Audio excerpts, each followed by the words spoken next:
Describe something you believed as a child. Ooh, something I believed as a child.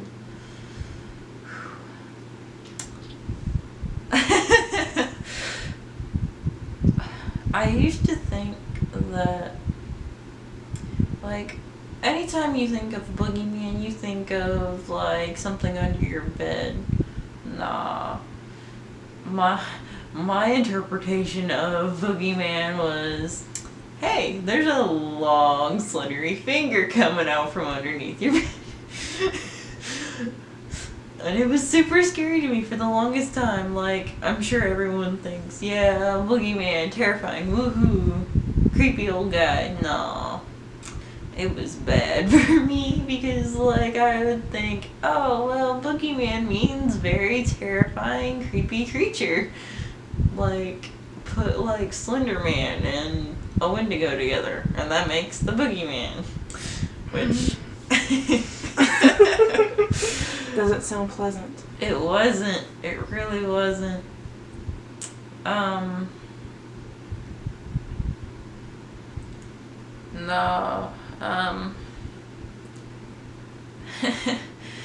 See, whenever I would think of the boogeyman, I'd always be laying down in my bed, just sitting there, thinking about the day, of what I did, or anything.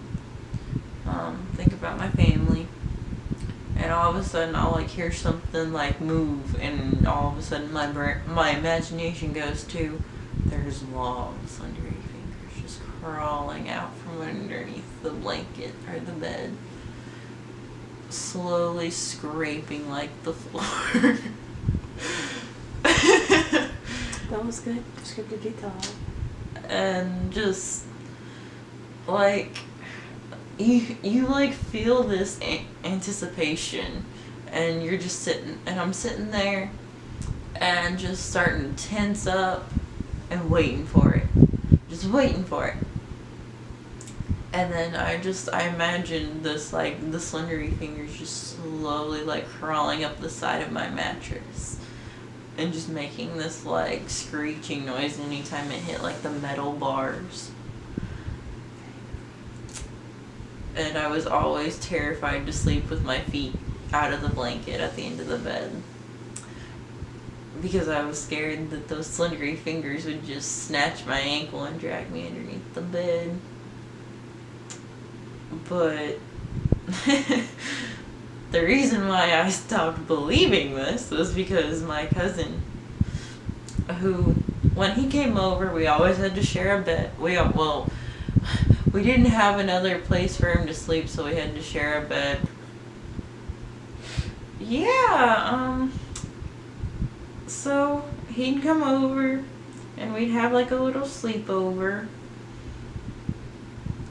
And one night I heard something move, and I immediately thought, oh no, it's the boogeyman.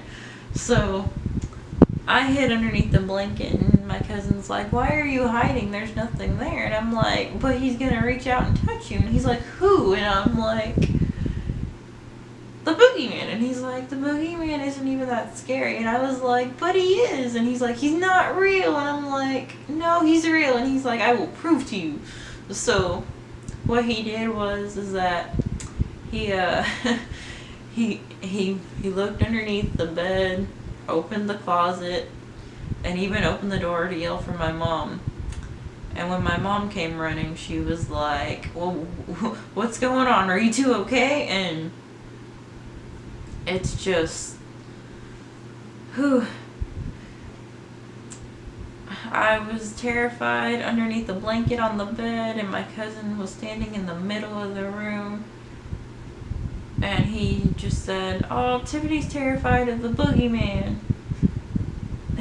And I'm trying to prove to her that he's not here, and I'm like, but he is.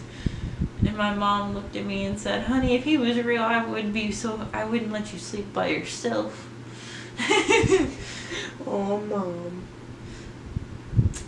And my mom was really cool that way, because anytime I got scared, moms will let you come cuddle with them after you have a nightmare or whatever.